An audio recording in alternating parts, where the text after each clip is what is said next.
한국 선박을 이란이 납포하자 한미 동맹과 한국 외교력에 세계가 주목하고 있습니다. 새해 들어 상당히 머리 아픈 일이 발생했습니다. 이란이 해양 오염을 이유로 한국 유조선을 납포했는데 이란의 주장과 달리 납포 장소가 이란 해역이 아닌 공해상으로 알려지고 있습니다. 이란이 주장하는 해양 오염이란 이유는 그냥 하는 말임을 알 수 있습니다. 이란이 한국 유조선을 납포한 이유를 살펴볼까 합니다. 이란이 주장하는 해양 오염 문제로 보기엔 납포로 얻을 이익이 이란에 보이지 않습니다. 그리고 선박 관련 한국 대표단 파견이 불필요하다고 밝히는 것에 비추어 볼 때 이란이 선박 납포를 통해 요구하는 것은 단순하지만 매우 복잡한 외교가 동반되어야 함을 알 수 있습니다.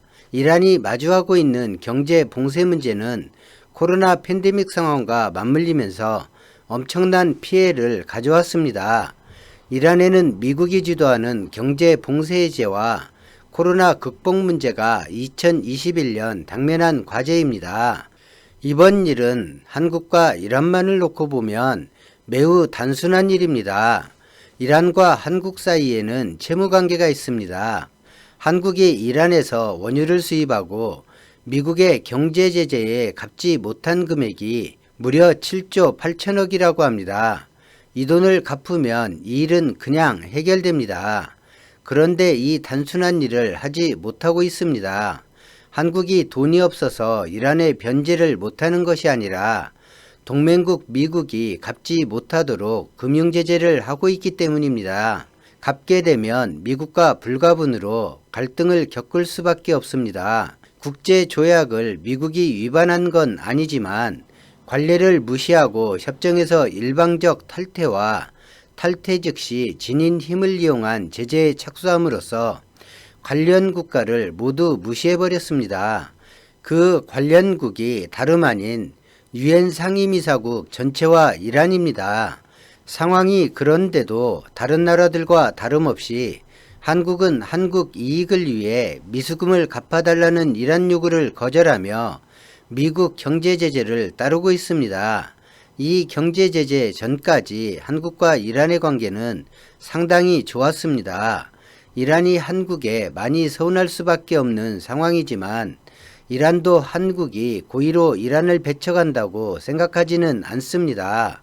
그런다고 서운함과 불쾌감이 없는 것은 아닙니다. 미국 제재는 제재이고 어쨌든 이란은 한국의 돈을 돌려받아야 할 채권국입니다. 그럼 이란이 유조선을 납포해서 얻을 이익이 무엇이길래 이런 방법을 사용하게 되었을까요? 우리가 한국에 대한 해외 반응에 놀랄 만큼 2020년에 대한민국은 그야말로 국격이 상승했고 국가 이미지 또한 선진국으로 자리매김했습니다.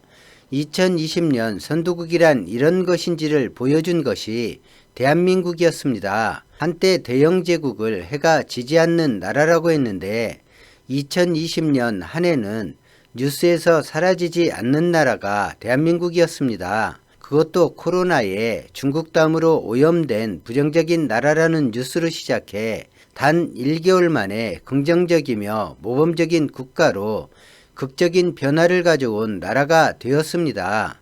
이렇게 세계적인 주목을 받는 국가와 사건을 연루시킴으로써 이란은 세계의 주목을 받을 수 있다는 점을 생각했을 것입니다. 그렇지만 이란은 이 부분을 대외적으로 밝히진 못합니다. 그리고 그동안의 우호관계를 비춰볼 때 납포는 했지만 어느 정도 선을 이란이 지키면 심한 앙금이 자리 잡지 않으리라는 점도 고려했을 것입니다. 그리고 가장 중요한 것은 한국이 미국의 중요한 동맹이란 점이며 미국을 설득할 빌미를 이란이 만들면 한국은 이란에 갚아야 하는 명분으로 내세워 한국이 미국을 설득할 것이라는 판단도 했을 것입니다. 이란이 한국 유조선을 납포해 얻을 수 있는 최대의 것은 표면적으로 한국이 갚을 돈입니다. 돈이 직접 오는 것이 어려우면 이란에 시급히 필요한 물품으로 대체하더라도 이란은 변제받기를 원하고 있습니다. 그리고 이란이 내색할 수는 없지만 이란 핵 문제가 국제사회 이슈에서 뒤로 밀리고 미국이 적극적으로 협상에 나서지 않아 금융제재가 장기화하는 상황을 전혀 별개의 한국 선박 납포를 통해 이란의 존재감을 알리고 막아보고 싶은 것입니다. 이런 이란의 속내를 한국 정부가 모를 리 없을 것입니다. 더구나 피랍 하루 뒤인 5일엔 이란이 변제 금액을 직접 언급하기도 했고 구체적인 물품을 거론했다고 알려졌습니다. 피랍은 되었지만 선원들의 대한처우는 그리 나쁘지 않을 듯 싶지만 이란은 코로나가 기승을 부리는 나라이고 이란이 아무리 배려를 해준다 해도 이런 상황에서 선원들의 심리 상태나 건강이 염려되지 않을 수 없습니다. 채무관계를 고려한다 해도 자국 선박과 자국민을 납포하는 일은 한국에 매우 불쾌한 일입니다. 한국 정부는 가장 우선순위에 두어야 할 것과 외교적으로 풀어가야 하는 순서를 밟아나가고 있을 것입니다. 가장 우선되는 것은 우리 국민과 유재선에 탑승한 선원의 신변안전입니다. 분명히 강제 납포되었지만 이 문제를 단순한 납포로 보면 사실 답을 낼 수가 없는 문제가 됩니다. 이란이 소말리아 해적처럼 테러리스트가 되어야 하고 테러범과 협상은 원칙적으로 금지된 것이 국제 불문율입니다. 납포하면서 이란이 내세운 건 해양오염이지 선원과 선박의 몸값이 아닙니다.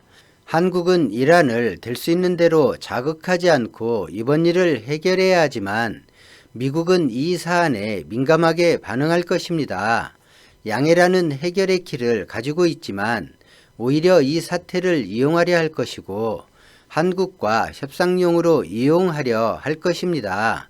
어쩌면 납포를 감수하고 군사적 강경 자세를 요구하려 할지도 모르겠습니다. 미국의 이런 자세는 돌발적인 정책이 아닌 전통적인 외교 방식입니다. 이런 미국에 이용당하지 않기 위해 한국이 내세워야 하는 것은 분명합니다.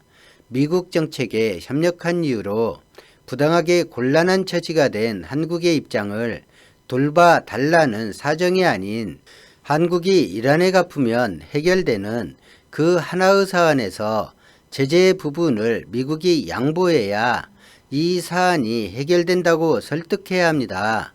이란과 미국 틈바구니에서 쉴 새 없이 이견을 조율해도 쉽지 않은 일입니다. 만약 미국이 한국의 제의를 거절한다면 한국은 어떻게 해야 할까요? 미국과의 동맹관계가 우선일까요? 자국민의 생명과 안전이 우선되어야 할까요? 영상을 보시는 여러분은 어떤 생각이신지 궁금합니다. 시간이 흐르면 납포의 이유인 해양 오염에 대해 이란은 재판할 것이고 아마도 선원은 추방하고 벌금 정도로 이 일을 마무리하려 하게 될 것으로 예상하지만 이런 정도까지 일이 진행된다면 한국은 외교적으로 실패를 한 것으로 국제사회에 보여지게 될 것입니다. 이란과는 아주 긴 시간 서로 앙금이 남게 되고 한미동맹은 미국의 입장만 내세운 미국 때문에 근본적으로 흔들리게 될 것입니다. 동맹국 국민 안전을 도외시한 미국에 한국 정부와 국민은 싸늘해질 것입니다. 이런 모습은 중국이나 러시아, 유로존이 미국을 대체할 세력으로 보이게 할 것입니다. 피랍 사태가 미국과 이란, 한국과 이란, 한국과 미국이 감정적 대립으로 악화하려 한다면 한국은 이란의 미지급한 대금을 바로 입금해야 합니다. 자국민 보호는 어떤 나라의 동의를 얻고 말고의 문제가 아니기 때문입니다. 그 나라가 미국이든 미국 할아버지이든 그건 중요하지 않습니다. 동맹도 혈맹도 외교도 국방도 국민을 지키자는 것이 불가침의 제일 목적입니다. 그리고 미국은 서로의 이익 때문에 잠시 불편해도 갈라설 수도 없는 관계입니다. 미국이 그런 한국 행동에 못 참고 갈라서자면 어쩔 수 없는 일이지요. 미국을 누가 말릴 수 있겠습니까? 미국이 동아시아에서 중국이나 러시아, 일본이 끼미 강해질 그런 판단을 하지도 않겠지만 말이죠. 세계가 대한민국의 외교를 주시하게 되었습니다. 한국 외교 안보진용이 당연히 잘 해내리라 생각합니다만 단 한 가지, 이란과는 일본이 막역한 관계입니다. 일본이 미국과 이란을 오가며 서로를 충동질하지 않기를 바라지만 한국이란 나라가 연루된 문제이니 조금 걱정이 되기도 합니다.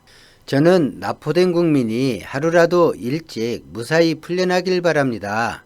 대한민국 정부 힘내시길 응원하겠습니다. 오늘 영상은 여기까지입니다. 고맙습니다.